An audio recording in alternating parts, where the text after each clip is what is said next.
हंजू आया ना मर जाने नू मेरे बिना जड़ा मैनू कहंदा हुंदा सी मैं मर जाना तेरे बिना मैं रात लगावां एक एक। क्या सही आवाज है ना इस मोहतरमा की।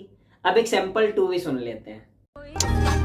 उन्हें कभी हंजू आया ना मर जाने नू मेरे बिना जड़ा मैनू कहंदा हुंदा सी मैं मर जाना तेरे बिना मैं रात लगावां एक एक करके कटिया कटदियां नहीं मैं तो अगर आपने नोटिस किया होगा तो यहाँ पर सैंपल 2 में जो लाउडनेस ऑफ दी साउंड है वो ज्यादा है इन कंपैरिजन टू सैंपल 1। अब ऐसा है कि उसे थोड़ा सा डीप डाइव करके समझते हैं। मान लेते हैं यहाँ पर सैंपल 1 से जो साउंड वेव निकली उस केस में इसका एम्पलीट्यूड A1 था, और जो केस 2 है उसमें जो साउंड वेव निकली उसका जो एम्पलीट्यूड था वो A2 था।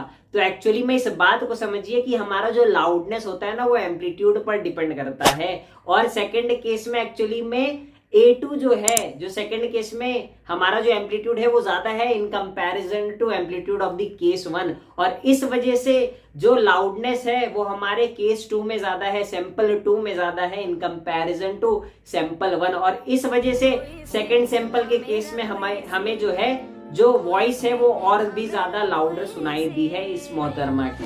तो यहाँ पर एक और इम्पॉर्टेंट चीज आप सभी को याद रखनी है कि जो लाउडनेस होता है वो डायरेक्टली प्रोपोर्शनल होता है एम्पलीट्यूड के स्क्वायर से, और इस वजह से जो फॉर्मूला हमारे पास निकल कर आता है वो होता है L1/L2 = A1/A2 का होल स्क्वायर।